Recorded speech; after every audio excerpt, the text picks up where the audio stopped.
নমস্কার বন্ধুরা, আজকে আমরা এই ভিডিওতে আলোচনা করব যে রেশন কার্ড থাকলেই কিন্তু বিনামূল্যে গ্যাস দিবে আমাদের ওয়েস্ট বেঙ্গল গভর্নমেন্ট। তাহলে বন্ধুরা আসুন দেখে নিই এই ব্যাপারে আমাদের ওয়েস্ট বেঙ্গল গভর্নমেন্টের পক্ষ থেকে কি বলা হয়েছে, যে কাদেরকে এই বিনামূল্যে গ্যাস সিলিন্ডার দেওয়া হবে শুধুমাত্র রেশন কার্ড থাকলেই। দেখুন এখানে বলা হয়েছে যে রেশন কার্ড থাকলেই বিনামূল্যে রান্নার গ্যাস দেবে সরকার। কারাও কিভাবে পাবেন, তাহলে আসুন দেখে নিই কারাও কিভাবে এই বিনামূল্যে গ্যাসের সুবিধা পাবেন।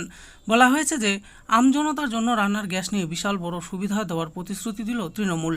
ইন্ডিয়া জোট ক্ষমতায় এলে বিনামূল্যে মিলবে রান্নার গ্যাস, 1 টাকাও আর খরচ করতে হবে না গ্যাস সিলিন্ডার কেনার জন্য। যে কেউ চাইলে সম্পূর্ণ ফ্রিতে নিতে পারবেন এলপিজি গ্যাস। ভোটের আগে এমনই ঘোষণা করল রাজ্য সরকার। তারা জানিয়েছেন বছরে 10টি গ্যাস সিলিন্ডার ফ্রিতে দেওয়া হবে সকলকে এর মাধ্যমে। এরপরে দেখুন বলা হয়েছে বিপিএল রেশন কার্ড গ্রাহকদের বিনামূল্যে রান্নার গ্যাস দেওয়ার প্রতিশ্রুতি। তবে শুধু এই রেশন কার্ড যাদের আছে তাদেরই সুবিধার দেওয়া হবে বলে জানানো হয়েছে। রেশন কার্ড দেখিয়ে আবেদন করতে হবে আর তারপরেই ফ্রি গ্যাস পৌঁছে যাবে ঘরে ঘরে। গত বছর আগস্ট মাসে 200 টাকা রান্নার গ্যাসের দাম কমায় কেন্দ্র। আগে একটি গ্যাস পাওয়া যেত 1100 টাকায়, যার পরে দাম এসে দাঁড়ায় 900 টাকাতে। বিশাল সুবিধা হয় সাধারণ মানুষের। এরপরে দেখুন বলা হয়েছে যে উজ্জ্বলা গ্রাহকদের এর উপর আরও 300 টাকা ভর্তুকি দেয় সরকার, অর্থাৎ তারা 600 টাকা দামে একটি সিলিন্ডার পান। এরপর এবছর 1 এপ্রিল থেকে আবার 100 টাকা কমানো হয়েছে গ্যাসের দাম, ফলে এখন একটি সিলিন্ডার নতুন দাম 800 টাকা।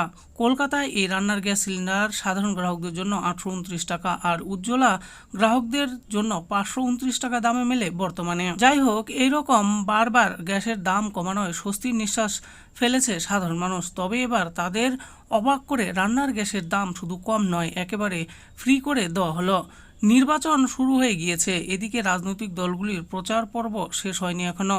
প্রতিদিনই প্রচারে বেরিয়ে এটা ওটা প্রতিশ্রুতি দিয়ে জনগণকে হাতে রাখতে চাইছে তারা। এইরকমই একটি প্রচার সভা থেকে রাজ্যের বিরোধী দলনেতা শুভেন্দু অধিকারী ঘোষণা করেছেন বিজেপি ক্ষমতায় এলে এবার পশ্চিমবঙ্গেও রাজস্থানের মতো 450 টাকায় রান্নার গ্যাস সিলিন্ডার দেওয়া হবে।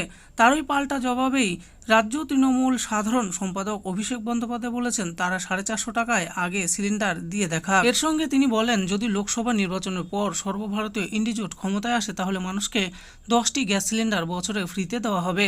অভিষেক জানান ইতিমধ্যেই নির্বাচনী ইশতেহারে তৃণমূল সে কথা জানিয়েছে, নির্বাচনে জিতলে সেই মতোই কাজ হবে তাদের। বস্তুত সকল বিপিএল ক্যাটাগরিভুক্ত দরিদ্র মা বোনেদের জন্য কেন্দ্রের মোদী সরকার বর্তমানে উজ্জ্বলা যোজনার মাধ্যমে বিনামূল্যে গ্যাসের সংযোগ দিয়ে থাকে। প্রতি এলপিজি সিলিন্ডারের পিছু তারা 300 টাকা করে ভর্তুকি পায় কেন্দ্রের তরফ থেকে। কিন্তু অভিষেক জানিয়েছেন তাদের দল যদি ক্ষমতায় আসে তবে সেই সব গরিব দুঃখী মানুষের জন্য ভর্তুকি নয়, বরং সবকটি গ্যাস সিলিন্ডারই ফ্রি করে দেবেন তারা, যাতে গ্যাস কেনার জন্য আর 400-500 টাকা তো দূরের কথা, 1 টাকাও খরচ না হয় তাদের। বিপিএল ক্যাটাগরির রেশন কার্ড থাকলে সবাই এই সুবিধা পাবেন। তো বন্ধুরা দেখে নিলেন আজকে আমরা ভিডিওতে আলোচনা করলাম যে রেশন কার্ড থাকলেই যে বিনামূল্যে গ্যাস সিলিন্ডার দেওয়া হবে আমাদের ওয়েস্ট বেঙ্গল গভর্নমেন্টের পক্ষ থেকে, সেই ব্যাপারে কি বলা হয়েছে। তো সেই ব্যাপারে কি বলেছে সেই বিষয়ে আমি এই ভিডিওতে বিস্তারিতভাবে আলোচনা করেছি। তো কাদেরকে দেওয়া হবে এবং তারা কেমন করে পাবে সেই ব্যাপারেও বলে দিয়েছি। আশা করি ভিডিওটি আপনাদের ভালো লেগেছে। আর এই ভিডিওটি যদি আপনাদের ভালো লেগে থাকে তাহলে অবশ্যই একটি লাইক করবেন। আরও এরকম নিত্য নতুন স্কিম আপডেট সম্পর্কে জানার জন্য আমাদের এই চ্যানেল গভর্নমেন্ট স্কিম প্রো চ্যানেলটিকে অবশ্যই সাবস্ক্রাইব করবেন। আর এই ভিডিওটি দেখার জন্য আপনাদের সকলকেই অসংখ্য ধন্যবাদ।